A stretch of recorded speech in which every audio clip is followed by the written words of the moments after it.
Hello everyone, welcome back to my channel. আমি তানিয়া, আমার new একটি ভিডিওতে তোমাদের সকলকে জানাই অনেক ওয়েলকাম। তো এখন ওই দুপুর 3টের মতো বাজে।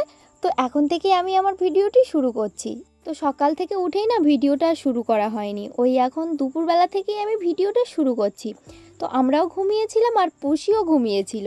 তো ওকে ঘুম থেকে তুলে না ওর সাথে একটু খেলছিলাম। Mu mu. এই বিড়ালটা না আমার যশোমার বিড়াল। এই বিড়ালটা আমাদের বাড়িতে যশোমা রেখে গেছে। যশোমা গেছে পিসিদের বাড়িতে, তার জন্য যশোমা আমাদের বাড়িতে ওকে রেখে গেছে আমাদের কাছে। আর এখানে মা না অনেক কিছু গুছিয়ে রেখে দিয়েছে, 5 রকমের ফল, চাল, ধূপ, এগুলো না গুছিয়ে রেখে দিয়েছে। মা পুজো দিতে যাবে, তার জন্য এগুলো নিয়ে যাবে। তো এখানে যা ফল আছে সব ফলই আমাদের বাড়ির ফল, মা একটা একটা করে গুছিয়ে রেখে দিয়েছে। আর এখানে না দুধ রেখে দিয়েছে, আমাদের বাড়ির গরুর দুধ দুইয়ে রেখেছে, এটাই এখন পুজোতে নিয়ে যাবে। তো মা রেডি হয়ে গেছে, মা এখন চলে যাচ্ছে। আর মা চলে যাবে বলে আমরা ঘুমিয়েছিলাম, মা আমাদেরকে ডেকে দিয়েছে, দিয়ে মা এখন চলে যাচ্ছে পুজো দিতে। অনেকের মনে প্রশ্ন থাকতেই পারে যে এইটুকু ফল কেন নিয়ে যাচ্ছে, একটা গ্রহরাজ পুজো দিতে যাচ্ছে, পুজো করতে যাচ্ছে। তো আসলে কি হয়েছে বলো তো, পুজো করার জন্য না আগের থেকে সবাই মিলে চাঁদা তুলেছিল, আর আগের থেকেই সবাই টাকা দিয়ে দিয়েছে। সবাই যেহেতু একসাথে পুজোটা করছে, ওই জন্য সবাই একসঙ্গে চাঁদা তুলে নিয়েছে প্রথমে, নিয়ে তারপরে থেকে ফল, পুজোর সামগ্রী যা কিছু লাগে সবাই একসাথে কিনে রেখে দিয়েছে। আর এই যে ফলগুলো বাড়ি থেকে নিয়ে যাচ্ছে, এই ফলগুলো আমাদের বাগানে আমাদের বাড়িতে হয়েছিল, এগুলোই নিয়ে যাচ্ছে ঠাকুরকে নিবেদন করার জন্য। তো আমি এখন বিকেলবেলা যে কাজগুলো থাকে টুকটাক, ঘর দুয়ারগুলো ঝাড় দেওয়া, জিনিসপত্রগুলো গুছিয়ে নেওয়া, সেগুলোই করছি। এরপরে না আমার কয়েকটা জামা কাপড় ছিল দুপুরবেলা ভিজিয়ে রেখেছিলাম, সেগুলোই না এখন কাচবো বলে কলপাড়েতে নিয়ে এসেছি। আসলে কি হয়েছে বলো তো, সকালবেলা আমাদের না জল দেয়, কিন্তু সকালবেলা না জিনিসপত্রগুলো আমি কাচতে পারিনি। আমি যে জামা কাপড়গুলো পরেছিলাম দুপুরবেলা চান দান হয়ে গেলে, সেই জামা কাপড়গুলোই আমি একটু সাবানের গুঁড়ো দিয়ে ভিজিয়ে রেখেছিলাম। এই কাজটা আমি প্রায় সময় করে থাকি। এটা করলে কি হয় বলো তো, একসাথে অনেক জামা কাপড়গুলো না আমাকে আর কাচতে হয় না।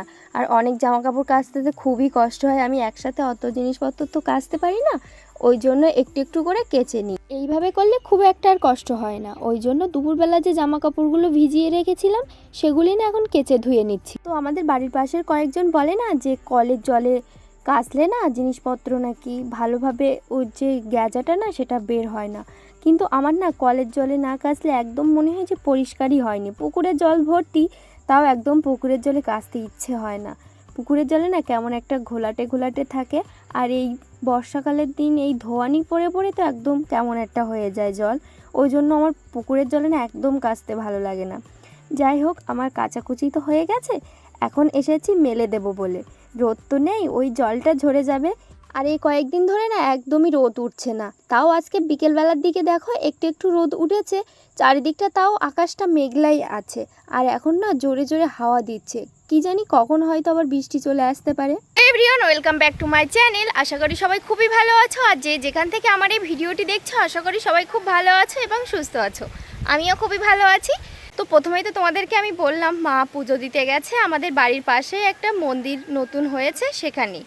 তো আমরাও এখন সেখানে যাব। মা গেছে ওই দুপুর 3টে নাগাদ, আর আমরা এখন ওই 5টা বেজে গেছে, এখন বিকেলের দিকে আমি আর আমার বোন যাব। তো চলো ভিডিওটা কিন্তু তোমরা সম্পূর্ণ দেখতে থাকো, আশা করি খুবই ভালো লাগবে। আর যদি ভালো লাগে তাহলে ভিডিওটাতে লাইক করে একটা কমেন্টে জানাবেন কেমন হয়েছে। আমি আর আমার বোন তো একদম রেডি হয়ে গেছি, এখন মা যেখানে পুজো দিতে গেছে আমরা সেখানেই যাচ্ছি। আমাদের বাড়ির থেকে একদম ওই হাতে গুনে 3 মিনিটের রাস্তা। তো চলো আমি আর আমার বোন পুজোর ওইখান থেকে একটু ঘুরে আসি, আর তোমাদেরকে একটু দেখিয়ে নিয়ে আসি।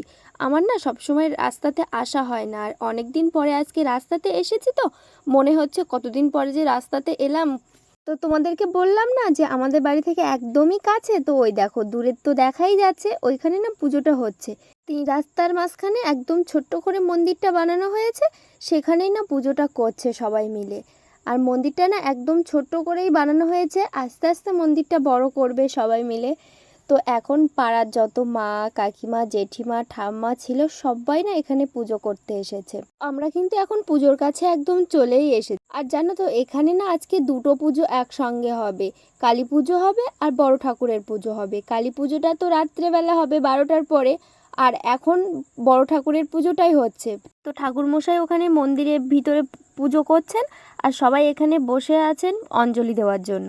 তো চলো এবার তোমাদেরকে একটু ভালো করে ঠাকুরের দর্শনটা করিয়ে নিই। মায়ের দর্শনটা তো হয়ে গেছে, আর বড় ঠাকুরের মুখটা না সেভাবে দেখাই যাচ্ছিল না। তো আমি ঠাকুরকে দর্শন করে না বাড়িতে চলে যাচ্ছি, কারণ বাড়িতে তো কেউ নেই। আর আমার বোনকে না মার কাছে রেখে এসেছি, ও না পুজো দেখতে চাইছিল, তো আমি আর জোর করলাম না। আমি বললাম ঠিক আছে তাহলে তুমি মার কাছে থাকো, আমি বাড়ি চলে যাচ্ছি। জানো তো আমার এই পুজোটা করার খুবই ইচ্ছে ছিল, কিন্তু কি আর করব, দুজনে তো একসাথে পুজো করতে পারবো না মা আর আমি, কারণ দুজনে পুজো করলে বাড়ির দিকে কেউ দেখার থাকবে না। তো আমি বলেছিলাম মাকে যে তুমি এবারটা করো, পরের বার না হয় আমি করব। তো বাড়িতে আসতে না আসতেই দেখলাম যে ঠাম্মা এখানে ছিপ নিয়ে বসে আছে, মাছ ধরছে। আর এই ঠাম্মা হচ্ছে আমার ঠাকুরদার বোন। ঠাম্মা এসছে আমাদের বাড়িতে 2-3 দিন হয়ে গেছে। তো ঠাম্মা যদি ছিপ নিয়ে এরকম পুকুরে আসে তো মাছ না নিয়ে কখনো বাড়ি যায় না। আর আমাদের পুকুরে জাল ফেললে না মাছ পাওয়া যায় না, কিন্তু ঠাম্মা ছিপ নিয়ে এসে অনায়াসেই মাছ পেয়ে যায়। তো আজকের ভিডিওটা আমি এখানেই শেষ করব। তোমাদের যদি ভিডিওটা ভালো লেগে থাকে তাহলে একটা লাইক করে দেবে আর কমেন্টে জানাবে কেমন হয়েছে। তো সবাই ভালো থাকবে, সুস্থ থাকবে, দেখা হবে অন্য কোনো ভিডিওতে। এখনকার মতো টাটা, সবাই খুব ভালো থেকো আর এইভাবে আমার পাশে থেকো।